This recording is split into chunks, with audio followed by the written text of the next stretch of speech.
Welcome to the Gay Buddhist Forum, where teachers from all schools of Buddhism offer their perspectives on the Dharma and its application in modern times, especially for LGBTQI audiences. These talks are offered freely to the world and made possible by appreciative listeners. If you would like to support our efforts to share the Dharma with underserved audiences, please visit gaybuddhist.org. There you can donate, find a list of upcoming speakers, or enjoy many hundreds of these recorded talks dating back to 1996. The fact that we can do this, that we have this opportunity together, that it really doesn't exist in very many places in the world, I don't think, where gay men can sit together, practice together, appreciate each other's experiences and lives, and support each other in this practice, or in whatever practice people are doing, but in this thing called Buddha Dharma. So it's really wonderful for me to be here with you this morning. I'm going to be speaking, in the newsletter it said, teachers as spiritual friends. It's a very big topic. But before I do that, I want to speak a little bit about GBF itself, because I've been thinking a lot about the Gay Buddhist Fellowship lately, and in what way that I can support this group. In the last 8 or 9 months, my health hasn't been so good, so I haven't been as involved as I've been in the past. But I appreciate and think it's extremely valuable that we're together and that we're practicing together, and I want to support GBF somehow. And recently, GBF has undergone some changes. The steering committee has changed. Many people have left. Some people have come back or come on again, new people. And I was reminded, some people were concerned about this a couple of weeks ago, that things were going to fall apart, maybe. But actually, they don't. They fall apart, but then they come together again. So I think the changes that are going on in GBF now are just the changes that go on. Maybe in some ways are a metaphor for changes that go on in our own lives. It's no big surprise. This is the situation we find ourselves in, constantly. Constant change. And the minute we want to try to hold on to some other way, like it's going to be this way, the steering committee is going to go on for 5 or 10 years, it's not going to happen. People are going to come, people are going to go. So now there's new energy. So once again, this is a great opportunity for this organization and this Sangha to be open to the changes that are going on and not to have a particular way that it has to be. So just doing the Sunday extra sitting is wonderful that we're doing that. So we can see where that goes. Just in itself, that's a big step and a great commitment to practice of the whole Sangha.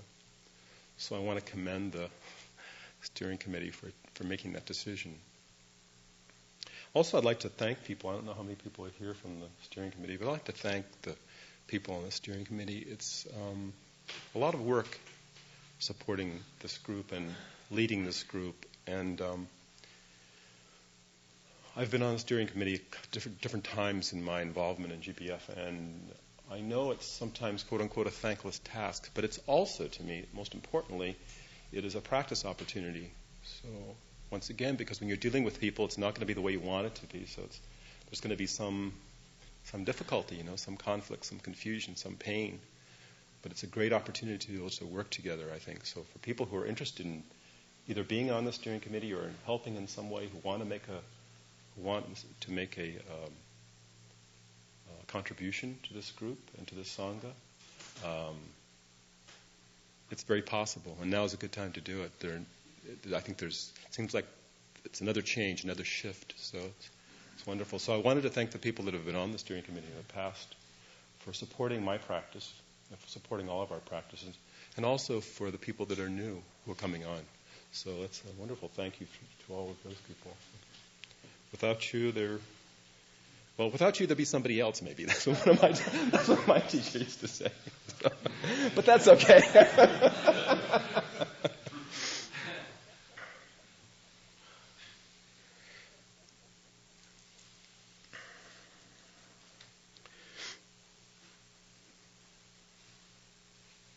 So I find, just a little bit more about GBF, I wanted to say that I consider GBF and our work together, our practice together, to be a great treasure. And literally it is one of the treasures, one of the three treasures, the Sangha. So I think we sometimes forget that. We think, oh, we're just a bunch of gay guys and we're kind of hanging out and sitting together. But when you sit together, when you practice together, when you do common practices, you don't know where it's going to go. You have no idea of the influence that this group has had, not only in San Francisco, but around the country, really, and supporting people actually around the world in certain places. And certainly prisoners. I write to prisoners, and they're very thankful that GPF exists, and they can feel the support for their practice. So your practice supports them. So I want to remind people of that. So that we don't just think, it's not as insular as we might think.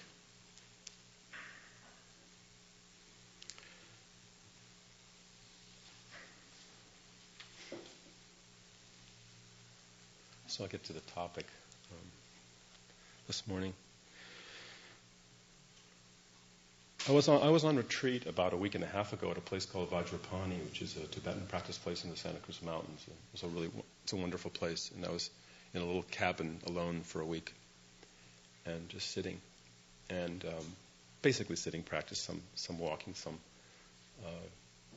reading, writing. And what kept on coming up the whole time I was there were my teachers. And I knew I was going to be giving this talk, but I just said, I don't want to think about that so much. But what happened was, the reality was that it came to me. It was like, this has been on my mind a lot in my practice in the last year or so, how essential, for me anyway, how essential my teachers have been, how important they've been in my practice life.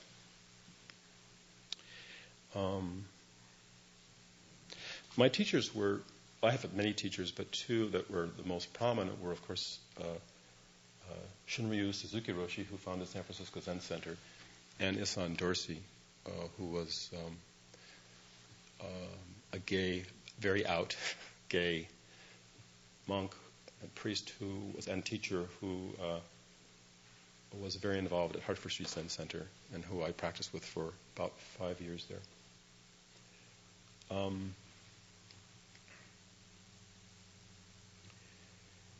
By definition, at least in my tradition, teachers, the relationship between student and teachers there's one of the definitions is you're in the bloodline, which I always thought was a wonderful, sort of like you're part of the family. The connection with the teacher means that you have quite an intimate relationship with not only that particular person, but with the lineage itself, which I never really understood early on before I had teachers. I never really quite sank in. But actually having the relationship, I began to experience that more and more, that feeling of family. This is my family, and being a home leaver, which obviously for gay people a lot of us are. Having that family was very important to me. In a wider sense of family than we usually think. But still, the pedigree, I like the language of the pedigree of non-duality, or the pedigree of impermanence, or the pedigree of wisdom and compassion.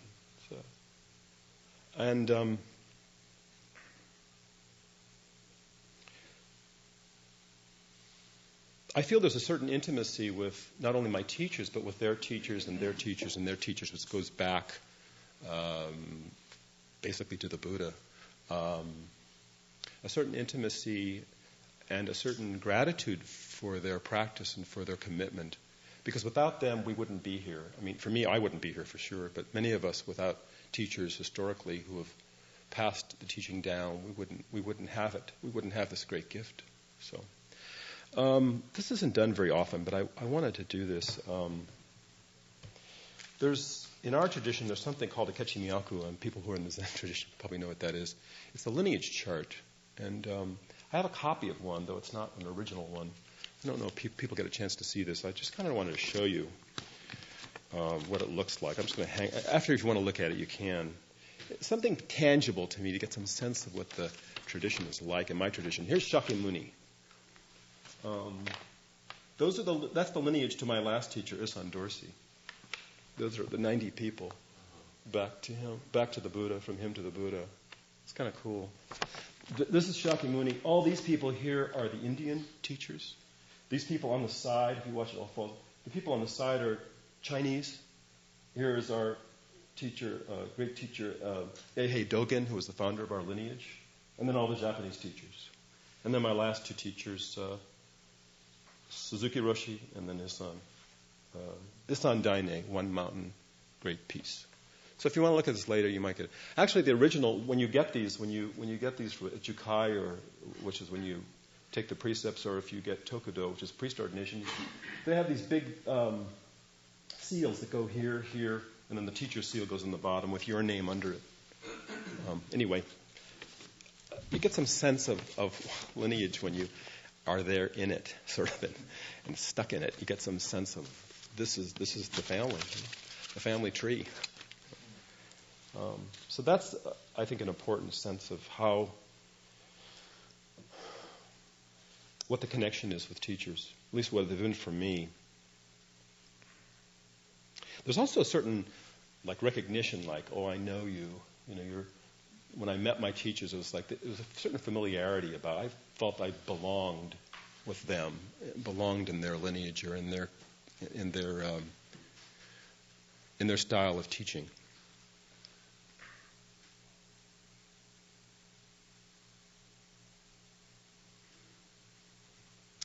I want to say something about how teachers work with students. I think that's important, at least in my own experience, and that's all I can talk about, how my teachers work with me. First of all, in a relationship with a teacher, the student many times creates the relationship. It was up to me, if I felt something strong from these particular people, to ask them to be my teacher in a formal kind of way. That's the way I did it. Though originally I didn't want a teacher, I wasn't interested in that. I was just going along practicing. But something about them pulled me in, and so I asked in a more formal fashion. So it's a two-way street, I think, with a teacher. So it's not just the teacher sort of setting his or herself up. It's a much more intimate thing than that. Because when you actually begin working with a teacher, the roles switch a lot. And you think it's one way, and it's not that at all. And the teacher's open enough, usually, to be able to play with that. Because they're just roles, after all.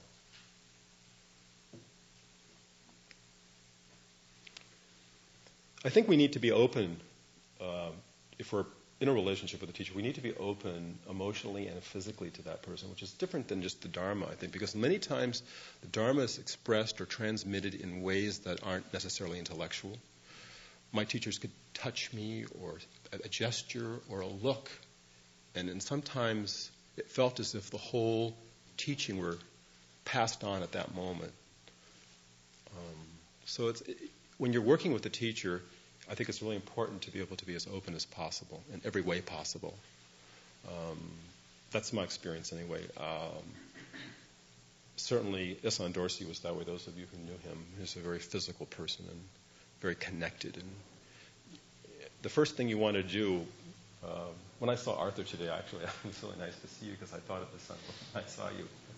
And the first thing you wanted to do when you saw Issan was just sort of fall into his arms.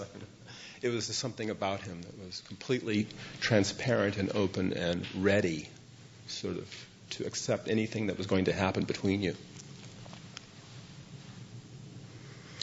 And also, I think we need to let go of ideas about what the relationship's supposed to be, how the teacher's supposed to teach us.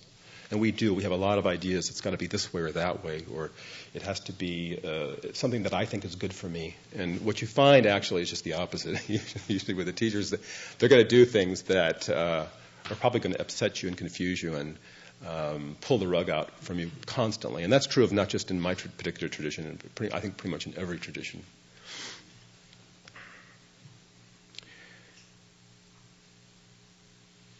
Teachers are guides in the sense of being able to, if you're on the path, they kind of help. So if you're going this way too much, they kind of say, well, why don't you try going doing this? And if you're falling this way, they kind of push you this way.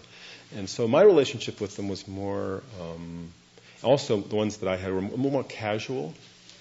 And since they were truly themselves, fully, they allowed me to be myself. And so there was that freedom not to worry about any particular kind of front to put on that I might have created, that we all create, the fronts that we have. It's quite liberating, actually, to work with a teacher because you don't have to do that. It's sort of like a lover in a way, that you don't have to be caught by that. It's one less thing one thing you can let go, one more thing you can let go.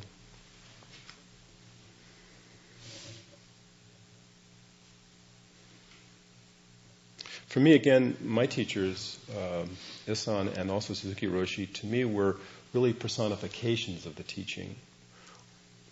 And so they said a lot of things that were wonderful and spoke, and sometimes, Suzuki Roshi, from his talks, there's a book written, a very famous book called Zen Mind, Beginner's Mind. But actually, it wasn't so much, my experience with him wasn't so much about what he said, it was more how he lived his life, how he acted toward me, and the same with Issan, how they acted. If you want to know about impermanence, you just watch their behavior and hung around them, and they exemplified impermanence, they exemplified compassion, they exemplified wisdom. It wasn't ideas. It wasn't, listen to me, I'm wise. It was watch me. This is wisdom in action. This is compassion in action, rather than some theory. And I think that's a good judge of a teacher. If you watch how they behave, carefully too, please. So for me, my teachers were the teaching. That's how I would describe it. And there, in my tradition too, there are many stories, as you probably know, about. That's how one of the main ways the teaching gets expressed and gets transmitted are through stories and through experiences that monks may have with teachers. That's very common, If you read the stories in Zen in China and Japan, and all other traditions too, they're always doing that. That's a common teaching tool, and people study those stories. But what's wonderful to me is that the stories are still going on, and that's one of the things I want to do this morning is to share with you some stories about my teachers that I think then you get some sense of what I'm talking about, what they did, how they acted toward me, and how they acted in their lives. You can get some sense of that.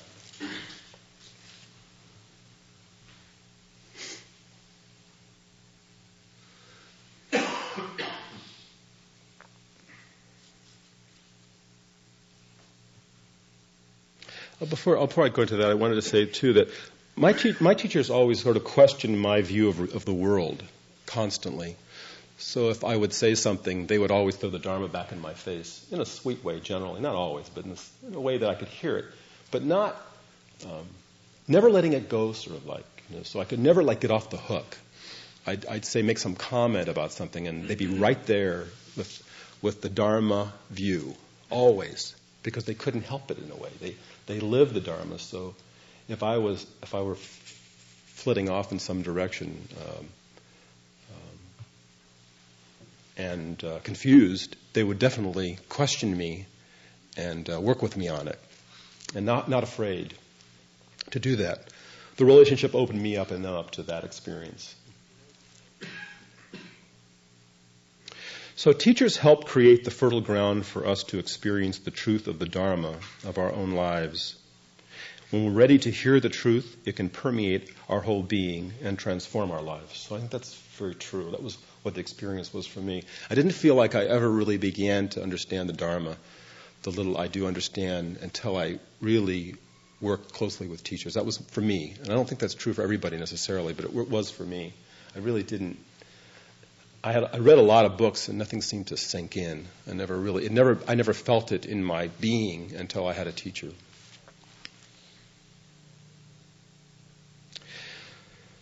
So I want to tell a few stories about my teachers. One I really like about Suzuki Roshi, a couple of them actually. Years ago, when I was a teenager, the Zen Center, San Francisco Zen Center, it was before San Francisco Zen Center, it was the old Sakoji Temple on Bush Street. The place is still there. It's the Go Club now. Anyway, Suzuki, that's where the Zen Center was, and there was every morning meditation, zazen every morning, and then there was also, I can't remember what, I think it was Thursday nights, Wednesdays or Thursdays, but I can't remember.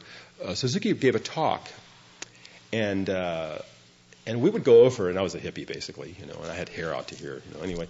So I'd go over there because people said, this Suzuki guy is enlightened, so you can go check out what enlightenment looks like. So I thought, well, this is cool, I want to see what this is. So I remember us actually smoking a lot, my friends and I smoking a lot of dope, or maybe even dropping acid or something, and just to see what enlightenment looked like. So what is this guy really like? So we'd go there, and walk in, and he'd open the front door, and he'd smile, and he was a small man, and he'd smile and bow to each one of us, and he knew we were just loaded out of our minds, But he was so wonderful. He said, "Oh, I'm so glad to see you. I'm so glad you're here, and come in, And we'd all come in, and everybody's, And then we'd listen to his talk, and half the time, quite honestly, I can't remember what he said, because part of the time I couldn't understand his English a lot of the time. So, but just being in his presence, something was going on. There was some, and the reason I know that is that I'm here with you now. So there's a transformation going on, even though we don't know about it. My favorite story with Suzuki was when I was quite young again, during that same period, I guess, and I had a very hard time sitting. I mean, just a horrible time. The first time I sat, I thought I was going to die. For 5 minutes, I couldn't sit for 5 minutes. It was just so painful, and my mind was so scattered. But I wanted to do Dokusan with him, and Dokusan is a formal practice interview where you go in and it's a very formal thing where you talk with the teacher about your practice or talk about your own understanding. And it's very formal in that you go in, you bow to the Buddha statue, and you bow to Buddha, and you bow to the teacher, and it's a very formal thing. Well, they taught me how to do all this outside the room, the Dokusan room, and Suzuki Roshi was inside. So they went over the whole thing with me, and I was trying to remember everything, And I walked into the room, and he was sitting there, there's a low light, candles going, and I completely blanked, I couldn't remember anything I was supposed to do. And so I just stood there, and he said, hello, and I went, hello, because normally you don't do the greeting, you do all the things, and then you sit down and you right in front of the teacher and you talk, Well, I said, oh, Roshi, I forgot what to do. I can't remember what I'm supposed to do. And he said, oh, come here. And so he said, sit here in my place. So I sat down in his place, and he went through the whole ritual, like it was me, showing me the bows and everything, and then I bowed him. The whole thing, So he switched roles, really quickly. And he said, do you see? And I said, oh, yeah, that's... And I was just shocked that he was doing all this stuff. There's this guy, with his robes on doing all this whole little number, And so I was very touched by that and and even now I'm more touched by it now. I can't believe he actually did that. I mean, it's quite amazing to me that he did all that. He also, at that same meeting... I was very idealistic, I think, and I really wanted to practice. I had a great desire to practice, but not. I don't think I had. I had a great desire, but it didn't seem to transform into reality. I couldn't get my ass over to the Zen Center very often. So, what I mean, I was too busy, having a good time, being, young and doing drugs and sex, drugs, and rock and roll.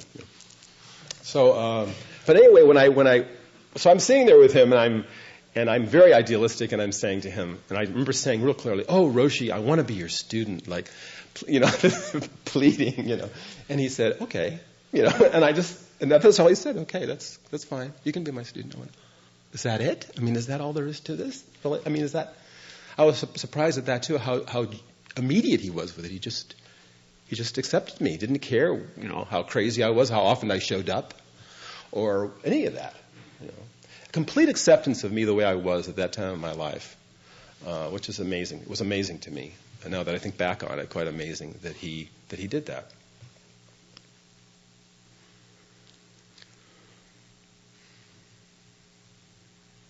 I did want to read just a few things from Suzuki that I think are a few things that other people have experienced about him that I think are really wonderful.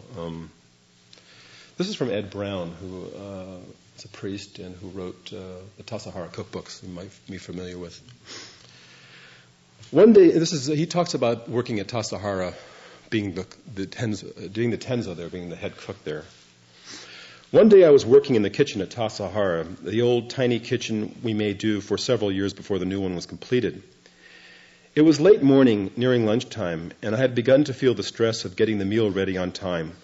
Plus my mind was raging about one thing or another, probably 4 or 5 things.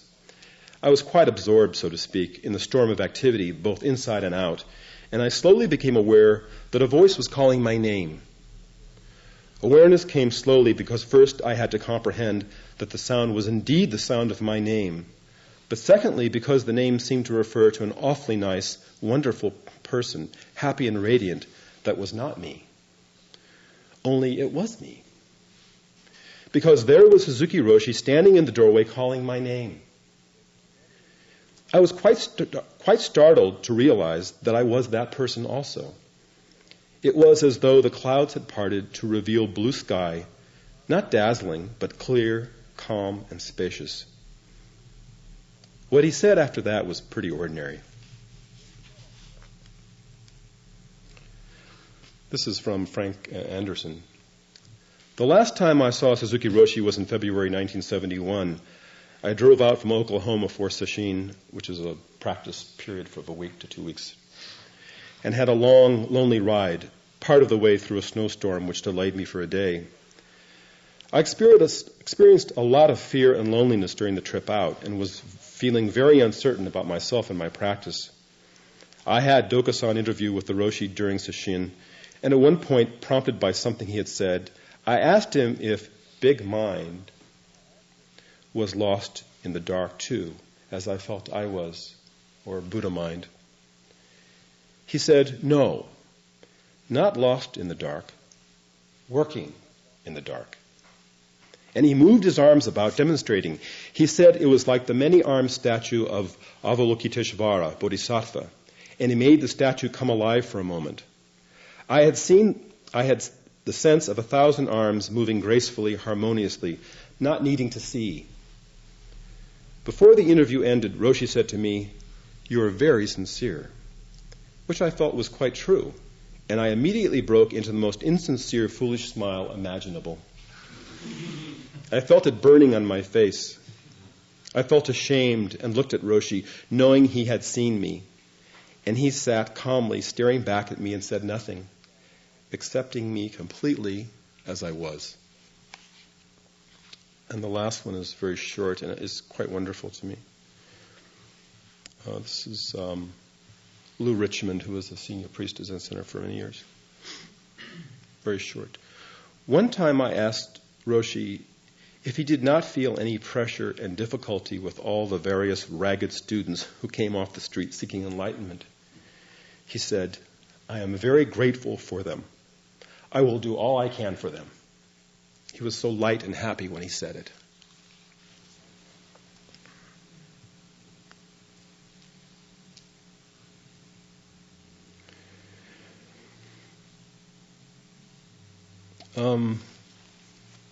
I want to just tell a quick story about Issan Dorsey because he meant so much to me and was so important in my practice life.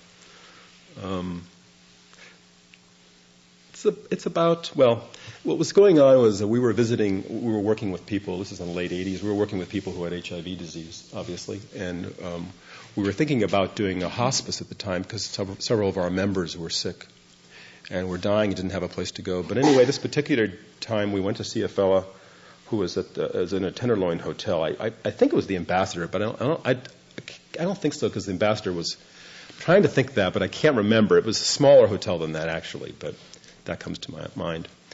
And we went to visit this fella, and I went with Issan. And we walked into the hotel. It was a pretty seedy place. And we went to the elevator, and the elevator was very small. It was a really small little thing, and you could barely fit 2 people, really. And it was an old-time one that has the things that you pull across, with the metal grate. And so we step into the elevator, and just as we step into the elevator, Issan sees 2 guys come into the hotel, and they're heading toward the elevator. And And I look at them, and they're very large guys. I mean, like really big guys, like 6'3", 250 or bigger. And they're bikers, basically, with all these tattoos up and down their arms. And one had a knife in his belt. And they just didn't look like guys that I kind of wanted to be in a really close elevator with. I mean, I just wanted to go upstairs, see the guy who was sick, and, do that thing.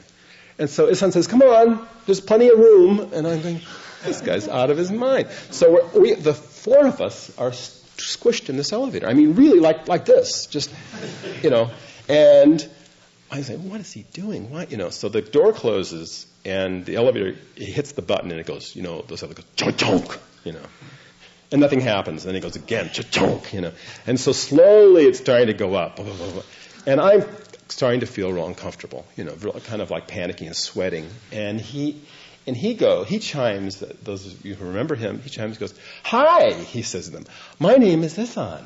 And I went, "Oh, shut up." You're going to talk to these guys, And I didn't hear a thing from then on. I didn't hear anything. I was so freaked out. I said, "What are you doing?" In my head, I was thinking to myself, "You're crazy. You're talking to these guys, and we're going to get, this is a dangerous situation."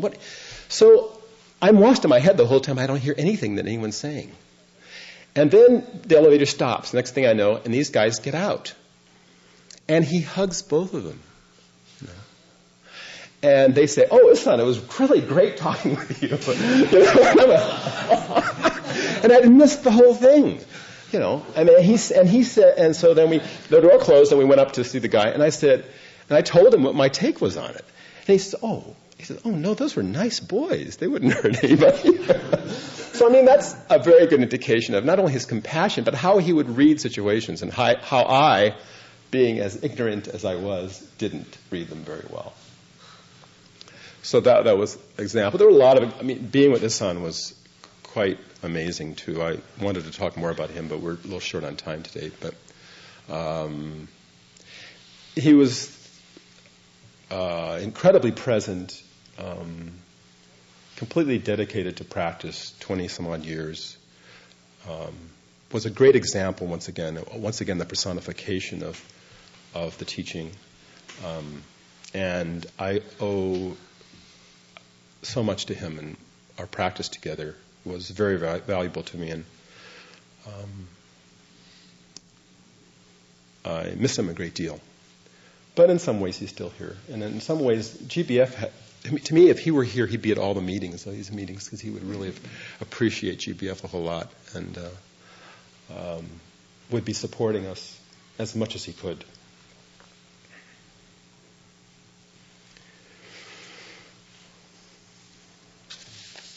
There's another little thing I want to say about Issan. When he was dying, this is really kind of funny. When he was dying, one of the monks was hanging out with him. We all spent time with him, and he died of HIV disease in 1990, September of 1990. And one of the monks told him, "Issan, I'm really going to miss you." And he said, "Why? Where are you going?" That was really wonderful. That's a very Issan kind of comment. And the guy went, "Oh." So he would transmit the teaching in a lot of ways, even when you didn't stand it.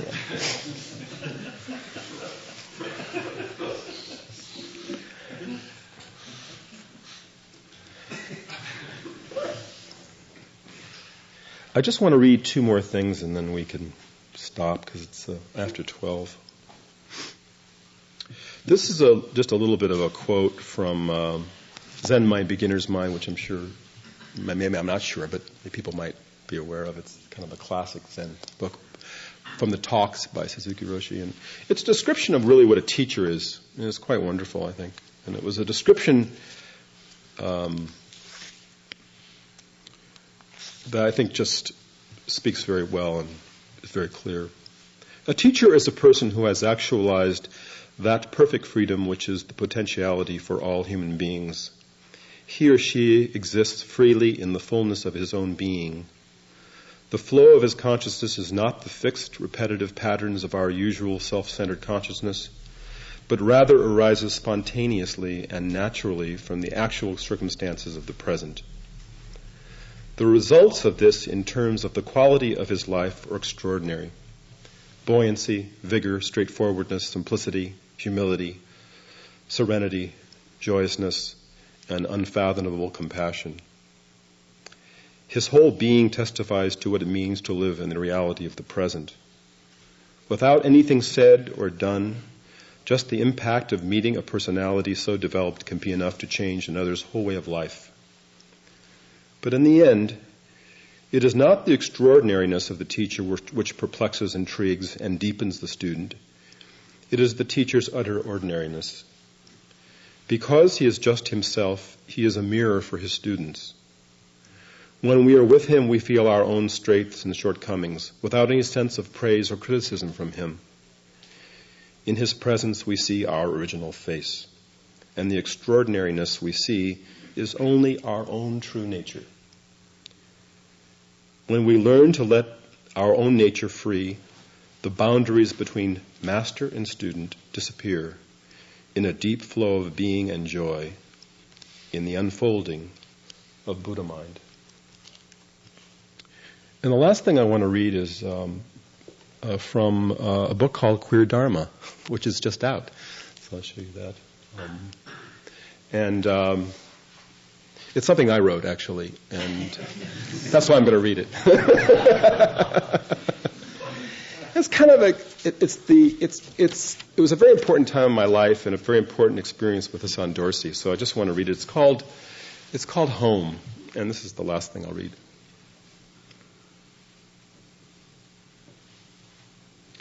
Downstairs, the meditation hall was cold at 5 a.m. in the morning. Icy floor on my bare feet. Cold air coming from the wall and window cracks. Cold fog trying to seep into the place. Issan was warm upstairs. He just drank hot green tea from his summer tea bowl. He was on the floor doing his morning exercises, his legs stretching this way and that. He looked like a baby playing, his shaved head shining. He was warming up for meditation, getting his legs and back ready for 2 hours of sitting still. He moved with a smooth swimming motion, familiar positions he'd taken thousands of times before. Then he stood up and began putting on his robes, finally his kesa, his monk's robe. I helped him adjust the folds of it behind where he couldn't reach.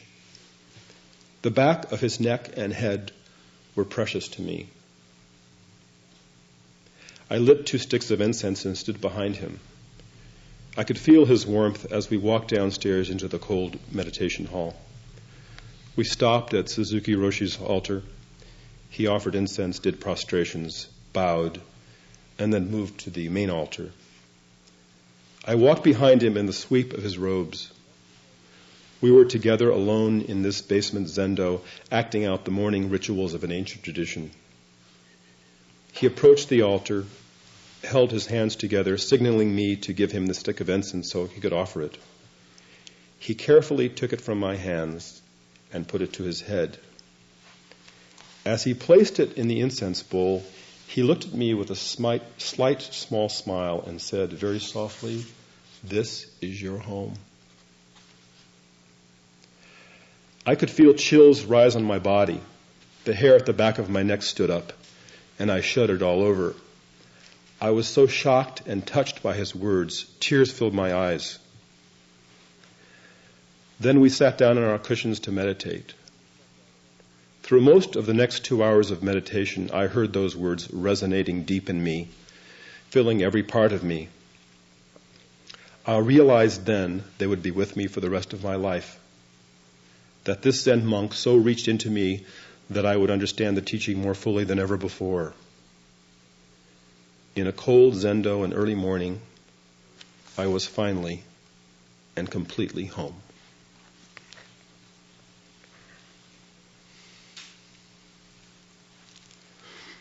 Thank you very much.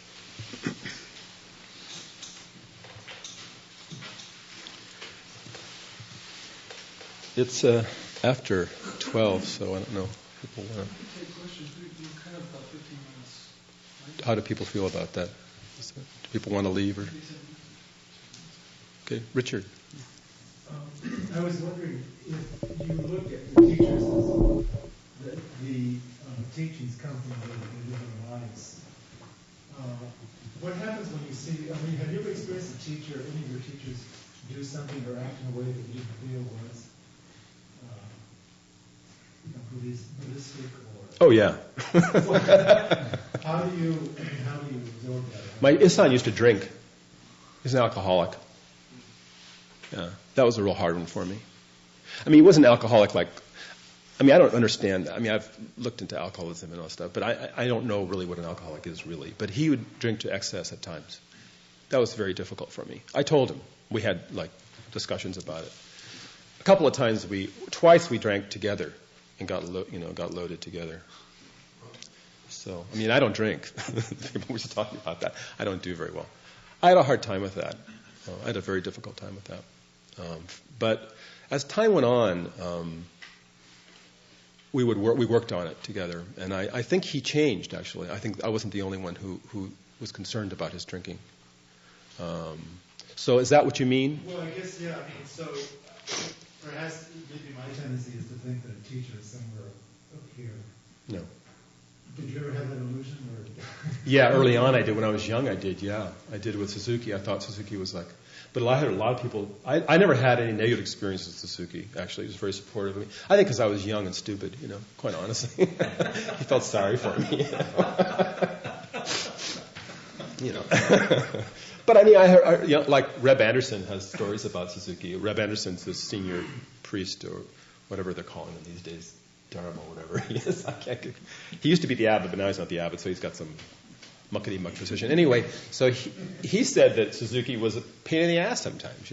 He could be very, very stubborn and very difficult, and like all of us can. So I think that teachers are perfect in some way, or that they're morally superior, it's not. That's not what it's about, really. It's about something else. It's about what the teaching is. What's the teaching? Does that make sense? Or it never bothered me, quite honestly. Maybe because I was such a fuck up. That's what I mean. Excuse me. Yeah. But for some of us who have had experiences in some groups in the Hindu tradition where the guru there is the idea of a guru. And I was in an ashram once where the guru was said to be God. He was God. So you did not question anything you did. And it seems to me what you're saying is this is that's not. Well, I think it's different in each tradition. I know in the Tibetan tradition, there are many Tibetan practitioners here. I don't know if there are not. The guru tradition is continuing in that tradition, though it's not, I don't think, as strict as that, but you're taught to visualize your guru and to hold that vision in your consciousness. And that's a way of that's a serious, profound practice. So I don't know what that means. I think one of the things that happens if you have wonderful experiences with your teachers, you don't have to put them on a pedestal in a sense. They've just become incredibly precious to you. I mean, I don't know how to describe it any better than that. I never really. Sometimes I found myself putting them on a pedestal, but most of the time I'm just incredibly grateful that they were able to help me. I mean, they helped me understand the teaching. It took me a really long time to kind of get not that I'm got that much, but just a taste of the teaching is one of the ways we describe it in our tradition. What's the taste of Buddhism? And that's what they did for me. They really, and I never had that before. I'm reading on my own or doing in my own practice even. And it wasn't until I worked with them that I could finally get through to that point where it all sort of started making sense. It all sort of fit together. And before that, I didn't know what the hell, what all this, how they seem very interrelated to me. Impermanence and interconnectedness and compassion. A bunch of words, They didn't mean anything until I actually experienced it with them. They showed me what those things meant. That was very valuable to me. So I have them deep they're in my heart, and they're still here in a way. They're both dead, but they're still quite close. So I don't know if that. I just want to follow up because the reason I just occurred to me while you've been talking and just responding to what I just asked that there have been a lot of abuses by teachers and in teacher situations and by people who don't relate to them the way that you related to your teachers, but who really give themselves over to somebody who may abuse them. I think people should be really, really, really careful. I don't think you should just walk into these guys and women too, I don't care, women or men teachers, if you really want a teacher, I think if you really want a teacher desperately, I think that's a problem right off the bat. I mean, it's just another attachment. So. But I think that if you have teachers in your lives, utilize them. I think they should be used. I think you should use them as much as possible. Get as much out of them as you can. That's their job. Especially in my tradition, they're monks. Their job, they're priests and monks. Their job is to be of service. That's the vow they take. We take a vow, the Bodhisattva vows. That's what they're for. And in other traditions, I don't know. I don't want to say about that. Yeah, Peter. I was going to say that in the well, I understand if you take in the Words of My Perfect Teacher, which is a sort of a major Tibetan text, there's a lot of talk about you have to really look at somebody, see are they actually embody compassion.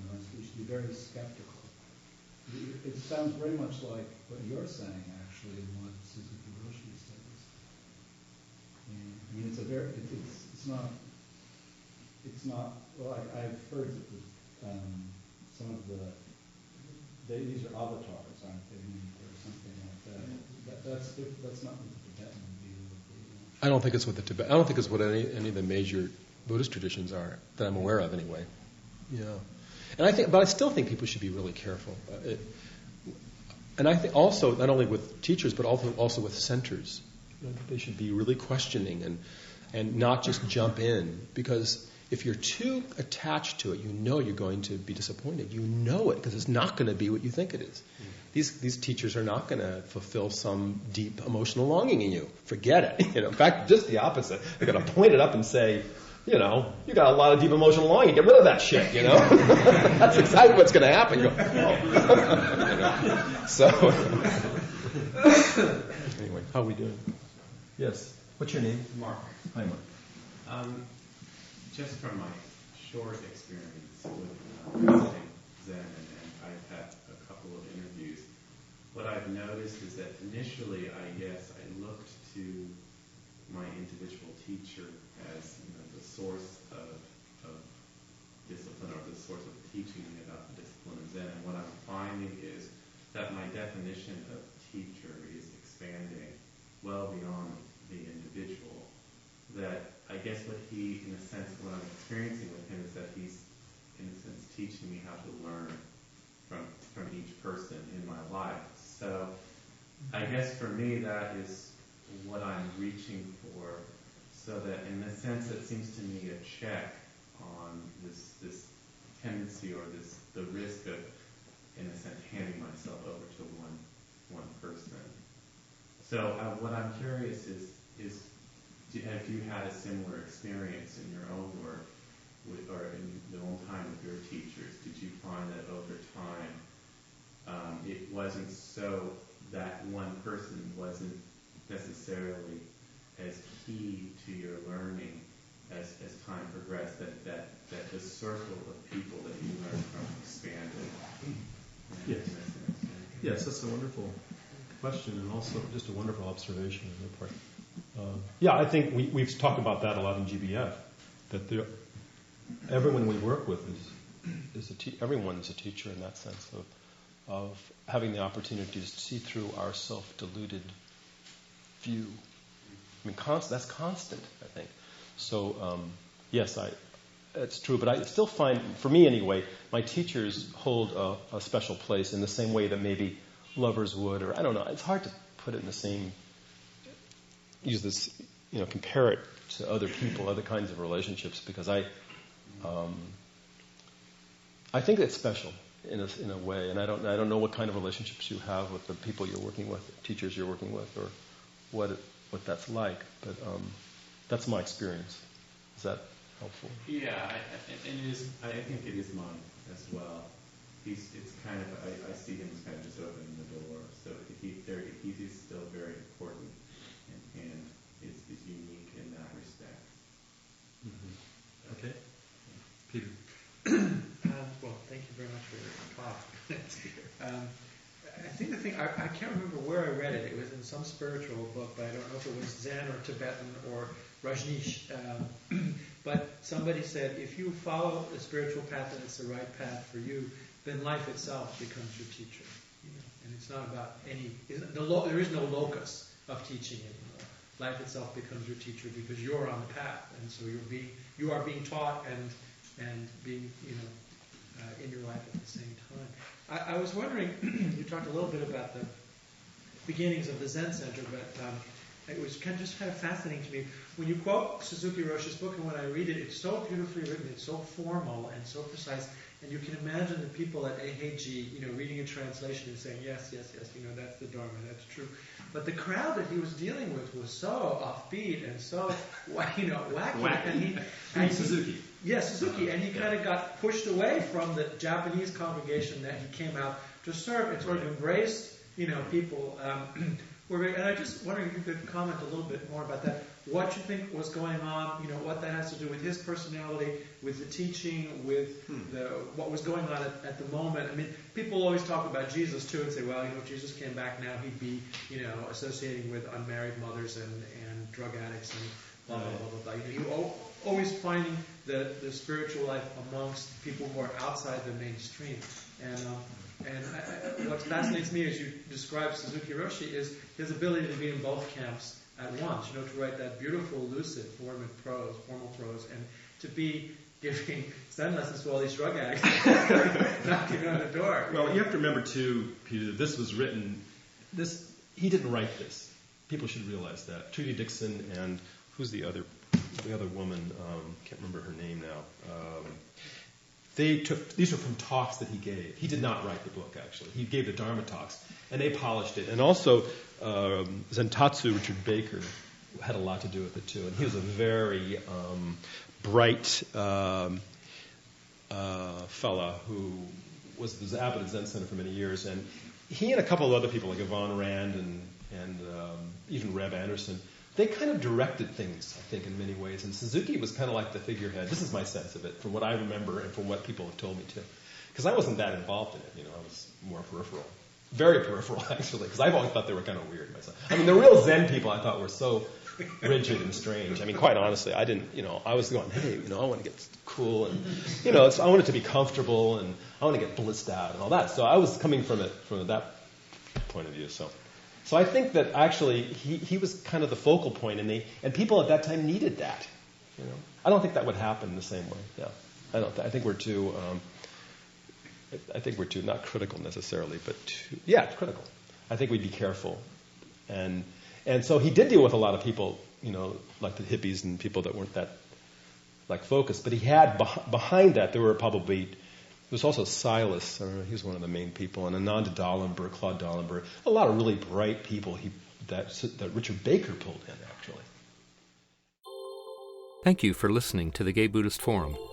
If you would like to hear several new talks per month and be notified of upcoming speakers so you can participate live, please subscribe to this podcast, like us on Facebook, and join our mailing list by visiting gaybuddhist.org.